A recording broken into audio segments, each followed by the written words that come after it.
Өңірде білім саласындағы мамандарды қамту мақсатында Меркі ауданында мектепке кел жас маман бос жұмыс орында жәрмеңкесі өтті.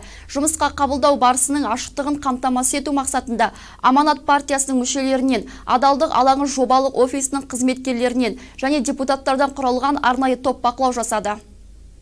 Еңбекақы артты. Енді тиісінше педагогтерге қойылатын талаптар да жоғарылап, мұғалімдерді жұмысқа қабылдау қағидалары өзгерген. Жас мамандарды жұмысқа қабылдау енді жаңа форматта конкурс және нақты критерийлер бойынша жүзеге асырылады.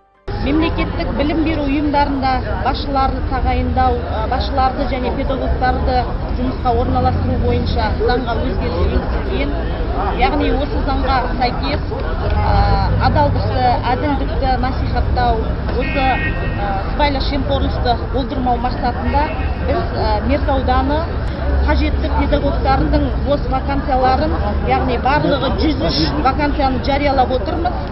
Аталған өзгерістер мұғалімдерді жұмысқа орналастыру кезінде ашықтықты қамтамасыз етуге бағытталған. Ең бастысы, жұмысқа қабылдау кезінде пара, таныс деген сыбайластық әрекетті түбегейлі жоюға негізделген. Мен Алматы қаласындағы Абай атындағы Қазақ ұлттық педагогика университетін қызыл дипломмен сәтті аяқтаған болатынмын. Қазіргі таңда мен өзімнің туған жеріме Меркі ауылына келіп, бос білім қызметкерлеріне арналған бос орында жәрмеңкесіне келіп, тарих мамандығы бойынша өзімнің бағымды, яғни сынауға келдім.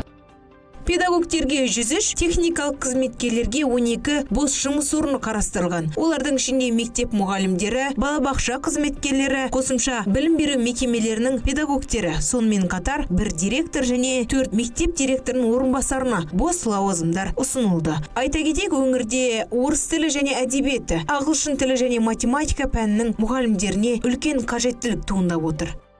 Гүлнар Тайжан, Еркін Жасыбаев, Қазбек Камал, Мейірбек Сауранбай, Аймақ.